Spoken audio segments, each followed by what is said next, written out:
আসসালামু আলাইকুম। আশা করছি সবাই ভালো আছেন। আলহামদুলিল্লাহ আমরা বেশ ভালো আছি। নতুন আরও একটি ভিডিও নিয়ে আসলাম। আশা করছি শুরু থেকে শেষ পর্যন্ত দেখলে ভালো লাগবে। আর যদি ভালো লাগে লাইক কমেন্ট শেয়ার করে দেবেন, সেই সাথে সাবস্ক্রাইব করে আমার পাশে থাকবেন। সকালবেলা ঘুম থেকে উঠেই কিন্তু আমরা নাস্তা করে নিয়েছি। তবে আজকের নাস্তায় ছিল আলু ভর্তা, ডিম ভাজি আর হলো ভাত। গত রাতে ভাত রান্না করেছিলাম, কেউ রাতের বেলা খায়নি, সেই ভাতগুলো দিয়েই আমরা আজকে সকালবেলা নাস্তা করেছি। আর সে কারণে আপনাদের সাথে আসলে ওইভাবে শেয়ার করা হয়নি। নাস্তা করে তারপরে ঘরের টুকিটাকি কিছু কাজকর্ম সেরে নিয়েছি। এখন চলে আসলাম একটা জাম্বুরা কেটে নিতে। এই জাম্বুরা আসলে বাড়ি থেকে এনেছিলাম। যখন আনি তখন কিন্তু আরও রসালো ছিল, তবে ঘরে থেকে মনে হয় জানি একটু রস কমে গেছে। তো আমার ভাই এসেছে, ভাইকে বললাম যে জাম্বুরাটা কেটে নাও। তো ও আর কি আমাকে কেটে দিচ্ছিলো জাম্বুরা। আসলে আমরা যখন ভাই বোন একসঙ্গে হতাম বাড়িতে গিয়ে, তখন কিন্তু এইভাবে খাওয়ার জিনিস আমরা আম বলেন, জাম বলেন, তারপরে জাম্বুরা, যখন যেই ধরনের ফল ফ্রুটস আসুক না কেন, পেঁপে দিয়ে তেঁতুল দিয়ে মাখিয়ে খাওয়া, সব ভাই বোন হাতে হাতে একসঙ্গে করে তারপরে কিন্তু আমরা খেতাম। আসলে কত যে মজার দিন ছিল সেই দিনগুলোর কথা এখন আজকে আর কি আমার মনে পড়ে গেল। কারণ আমার ভাই আমাকে দেখেন জাম্বুরা পরিষ্কার করার কাজে হেল্প করছে। তো ভাই আসলে কি বলবো, কিছু ভাষা নেই আমার ভাই বোনদের ব্যাপারে কিছু বলার। মানে আমার বড় ভাই বলেন, ছোট ভাই বোন বলেন, সবাই কিন্তু আমরা অনেক একসঙ্গে মিলে অনেক আড্ডা গুজব করে থাকি। এরকম ছিলাম আমরা। এখন একজন এক জায়গায় হয়ে গেছি, কি আর করার। তো দেখতেই পাচ্ছেন একটা জাম্বুরাতে কিন্তু 1 প্লেট জাম্বুরা হয়েছে। বিশাল বড় ছিল জাম্বুরাটা, আর বিশেষ করে মানে চুকলা অত বেশি পুর ছিল না। তো এখন আমি জাম্বুরাটা মাখিয়ে নেব। তো দেখতেই পাচ্ছেন কিভাবে মাখাচ্ছি। এখানে কিন্তু শুকনো মরিচ আমি আসলে তেলে ভেজে নিয়েছি মুচমুচে হওয়ার পরে। এখন লবণ দিয়ে মরিচটাকে আগে আমি মেখে নেব, তারপরে জাম্বুরা দিব। আর এখানে কিন্তু সামান্য চিনিও দিব। অতিরিক্ত ঝাল হলে আসলে খাওয়া সম্ভব না, সে কারণে আমি কিন্তু মরিচ 2টা দিলাম না। 2টা মরিচ ভেজেছিলাম, কিন্তু একটা মরিচ দিয়ে এখন মাখিয়ে নিলাম। আর এখানে আমি কিন্তু এই তো সামান্য চিনিও দিয়ে দিলাম। এইভাবে আমরা আসলে বাড়িতে বসে জাম্বুরা মাখা করে খেতাম। আম মাখা সব কিছুই কিন্তু এভাবে খেতাম। ভীষণ ভালো লাগতো সেই দিনগুলি। আসলে কোথায় যে হারিয়ে গেল বা হারিয়ে যায়, আসলে বাস্তব এমনই। আর এখানে আমরা কিন্তু অনেক ধরনের খুনসুটি কথাবার্তা বলছিলাম আমার ভাই আমি। এই দেখেন আমার ভাইকে আমি বেশি দেই, ও আবার আমার জন্য উঠিয়ে রাখে, আবার ওকে আমি দেই, ও আমার জন্য উঠিয়ে রাখে। এরকম করে কিন্তু আমরা হাসাহাসি করছিলাম। তো কি আর করার, যাই হোক জাম্বুরা মাখা খেয়ে তারপরে চলে আসলাম দুপুরবেলা রান্নাবান্না করার জন্য। আজকে সারা দিনটাই প্রায় বৃষ্টি ছিল, সে কারণে ওইভাবে আর কি কাজকর্মে করার মতো এনার্জি বা ভালো লাগছিল না। সে কারণে কোনো বাড়তি কাজ আর আমি করি নাই বা করতে চাইও নাই। তারপরে রান্না করতেই চলে আসলাম সরাসরি। তো এখানে চিকেন রান্না করব, আর মোটামুটি অনেক কিছু আমার রান্না করা আছে। গত রাতে যে করেছিলাম সেগুলো তো রয়েই গেছে, আপনারা সবাই জানেন। আমি কিন্তু দুপুরে রান্না করলেও রাতে কিছু না কিছু আমাকে রান্না করতেই হয়।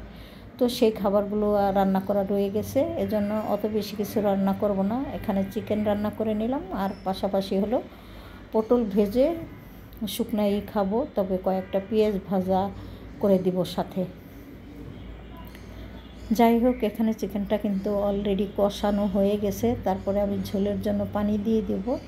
পানি দিয়ে দিলেই রান্না হয়ে যাবে। আর আমার কাছে মনে হয় সবচেয়ে মাংস রান্না করতে সহজ মনে হয়।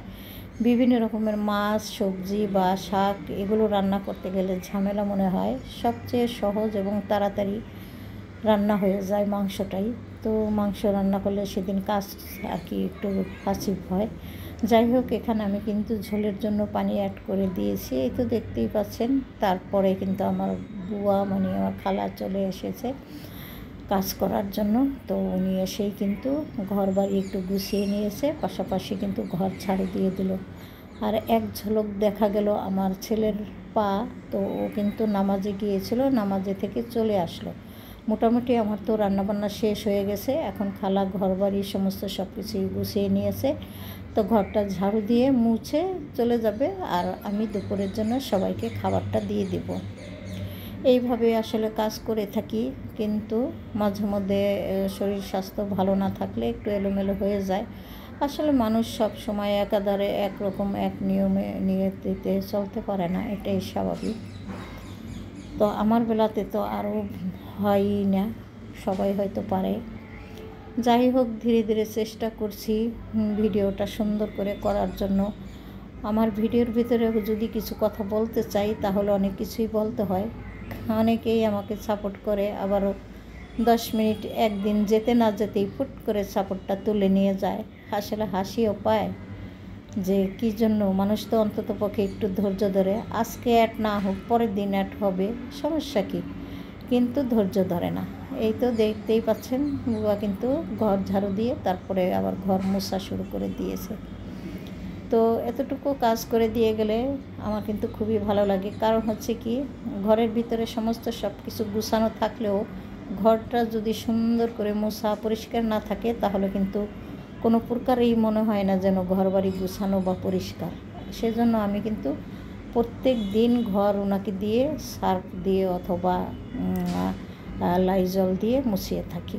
যাই হোক, ফ্লোরগুলি কিন্তু আগে থেকে এরকম কালো, আমি কখনোই আমার ফ্লোরে দাগ পড়তে দিই না। তবে আগে যারা পরিয়েছে সেগুলো তো উঠতে একটু সময়ই লাগবে।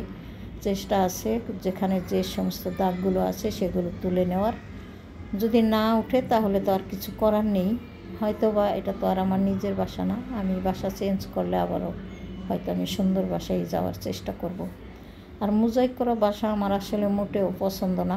ভুলক্রমে আমার মনে হয় আমার এই বাসাটা নেওয়া হয়ে গেছে। দেখি কতদিন থাকি।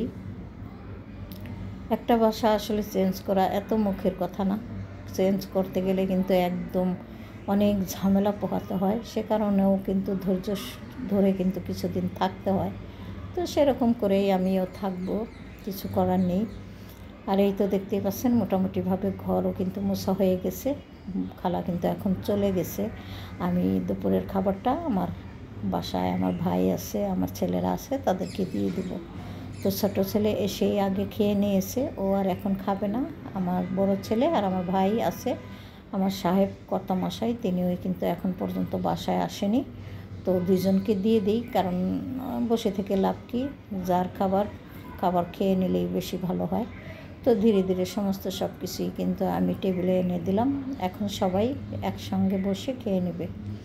তবে মোটামুটিভাবে একসঙ্গে আসলে বলি আমি ঠিকই, কিন্তু একসঙ্গে আমাদের অত বেশি একটা খাওয়া হয় না। এই তো অলরেডি আমার ভাই বসে গেছে, আর আমি একটু পরে বসবো। আর বড় ছেলেকে ডাকলাম, বলল যে হ্যাঁ আম্মু আসতেছি। যাই হোক, খাওয়া দাওয়া শেষ করে দুপুরবেলা এখন চলে আসলাম বিকেলবেলা একটু সেমাই রান্না করে নিতে। এতগুলো দুধ দিয়ে সেমাই রান্না করব চিন্তা ভাবনা করেছিলাম, কী যে হয়ে গেল আমার, আমি নিজেও বুঝতে পারলাম না। কারণ হচ্ছে দেখেন, দুধে লিকুইড দুধ তো জাল দিলাম, তারপরে আমি কিন্তু কিছু পাউডার দুধও অ্যাড করে দিলাম। কিন্তু সেমাইটা যখন দিলাম, রান্নাও শেষ, একটু লবণ আর মিষ্টিটা টেস্ট করার সময় ভাবলাম যে একটুখানি মিষ্টি বুঝি কম হয়েছে। তো সেই সময় আমি করলাম কি, একটুখানি চিনি দিয়ে দিলাম সেমাইয়ের সাথে। হুট করে সেই মুহূর্তে আমার দুধটা একেবারে ফেটে গেল, আমি আসলে বুঝতেই পারলাম না। আগে যদি বুঝতে পারতাম তাহলে অতটুকু চিনি না দিলেও চলতো, মোটামুটি মিষ্টি হয়েছিল। কিন্তু দেওয়ার পরেই পুরো দুধটা একদম নষ্ট হয়ে গেল। তো যাই হোক, কিছু করার নেই, যেরকম ভাগ্যে আছে সেরকমই তো খেতে হবে, কিছুই করার নেই। এই দেখেন, এখানে কিন্তু কত সুন্দর ছিল, আর এই মুহূর্তেই দুধটা জমে একবারে ফেটে গেল। তো সবার কাছ থেকে বিদায় নিয়ে নেই, সবাই ভালো থাকেন আর আমরা সেমাই খেতে থাকি। আল্লাহ হাফেজ, আসসালামু আলাইকুম।